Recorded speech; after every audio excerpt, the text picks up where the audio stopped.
What's up guys? In this guide I'll explain only the essential information needed for beginners to start killing Gregorovic, or Greg for short. I'll leave out as much unnecessary information as I can to make it as quick and easy to learn as possible. Greg is located in the northeast corner of the heart of Gielinor, also known as God Wars Dungeon 2. This can be found in the desert just west of Narda. But why kill Greg in the first place? Greg's drops include main hand and offhand ranged glaives with tier 90 accuracy and tier 80 damage, averaging out to tier 85 weapons. Greg also drops a Crest of Sliske and Dormant Armor pieces, which can be combined to create tier 80 non-degradable hybrid armor. So whether you're looking to improve your gear or simply make a lot of money, learning Greg will be worthwhile. As for the requirements, the only thing needed to enter the boss fight is 80 prayer. I'd encourage you to wait until at least 95 prayer for access to soul split and curses, but Greg can still be done without these. I'd also recommend having at least a tier 80 weapon. While you can still get kills with weapons below this tier, it'd be pretty inefficient. As for which attack style to use, I'd recommend either melee or ranged. Magic still works, but Greg attacks primarily with ranged, so you'll take a little bit more damage. It's important to note here though that if you plan to melee Greg, you'll need to use a weapon with halberd range and make sure your character is walking at all times. Doing these things will ensure you stay out of his melee distance as much as possible, which is important for reasons I'll explain shortly. An important thing to know about Greg is that his attacks will apply a strong poison to you, so you'll need some form of anti-poison. Drinking an anti-poison potion is not recommended, as the effect will wear off very quickly here. As such, you'll need either the Venom Blood perk from Invention or Irrit Incense sticks from Firemaking. Both of these completely negate poison damage for your entire trip, meaning you won't have to worry about being poisoned at all. As for your inventory, I would recommend bringing the following 3 things: your best shield, your best food, and prayer potions or super restores. If you have stat boosting potions for your combat style, bring those as well. I would also highly recommend filling your best Beast of Burden familiar with food. Now let's get into the fun part, the actual fight. Fighting Greg is designed to appear very chaotic, with a lot of things going on at once. However, everything that happens follows a very predictable repeating pattern, and with enough practice you'll be able to predict exactly what will happen at any given point throughout the entire fight. It really isn't as bad as it initially seems. Let's start by breaking down his ability rotation. When the fight begins, Greg will attack you with 3 basic ranged attacks. If you're within his melee distance, however, he will hit you with much stronger melee hits instead. For this reason, you'll want to stay out of his melee distance at all times to ensure he only attacks you with range. For learners, I'd recommend having the Protect from Ranged prayer on throughout the entire kill. As you get more experienced at killing Greg though, it's a good idea to frequently change between Soul Split and Protect from Range to conserve food. Now after these 3 basic attacks, Greg will use his Knife Bounce attack. He will raise his right arm in the air and throw a bouncing knife at you.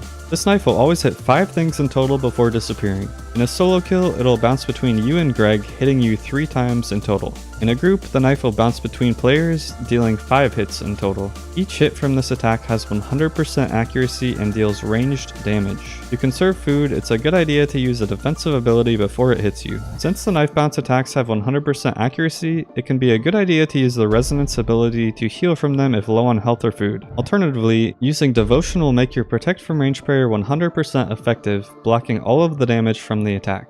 Using Debilitate will make Greg deal half as much damage from it. Now after throwing the bouncing knife, Greg will continue on with his rotation as it bounces, doing another 3 basic ranged attacks. After these 3 basic attacks are thrown, Greg will say Rise Child and summon a red spirit from whichever of the 3 masks in the arena is closest to him. Once it gets close enough, Greg will absorb the spirit and gain an effect depending on which mask the spirit came from. There's 1 mask on the southwest side, 1 on the southeast side, and 1 on the north side. The southwest spirit will increase Greg's attack rate for the remainder of the fight, the southeast spirit will increase the damage Greg deals for the remainder of the fight, and the north spirit will increase the poison damage you receive for the remainder of the fight. To prevent Greg from gaining one of these effects, simply kill the spirit before it gets close enough to Greg to be absorbed. Alternatively, if the spirit came from the north mask, it can simply be ignored, as you should be entirely immune to poison damage from either your Venom Blood perk or Irrit Incense sticks anyways. Because of this, you should always keep Greg on the northern side of the arena so that the spirit spawns from the northern mask, allowing you to ignore the spirit attack every time it occurs. After summoning the spirit, Greg will do another 3 basic ranged attacks. Make sure to kill the spirit at this point if it came from one of the 2 southern masks. Next, Greg will use his Glaive Rain attack. He will throw both glaives into the air and shadows will appear on the ground throughout the arena. After a small delay, knives and daggers will fall onto the spots with shadows, dealing magic damage. Simply move away from the shadows in time to avoid this attack.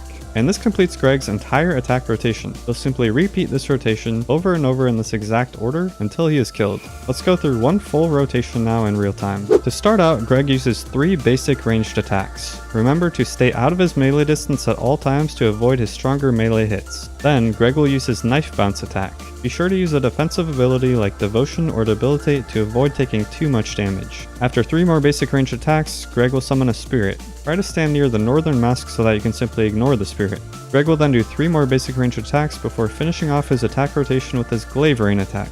Simply move out of the way from the shadows on the ground to avoid taking damage. All of this information may be overwhelming at first, but as you practice, you'll get the hang of it in no time. There is one other thing to keep in mind when killing Greg though, and that is his health. Greg starts out the fight with 200,000 life points. Upon reaching 140,000 life points, you will summon 2 shadow clones, regardless of where he's at in his attack rotation. These clones don't deal much damage and only have 3,000 life points, but Greg can swap places with them instantly at any point while they are alive. He'll continue his attack rotation at the same speed as normal while he's swapping places with the clones, so they really only exist to make the fight seem more chaotic than it actually is. It is important to note though that if you're in melee distance of a clone, Greg can instantly swap to that clone at any moment and then deal strong melee hits to you, though try to stay out of melee distance from the clones at all times. Additionally, the weak ranged hits from the clones could snipe your resonance ability, so I would not recommend using resonance while they are alive.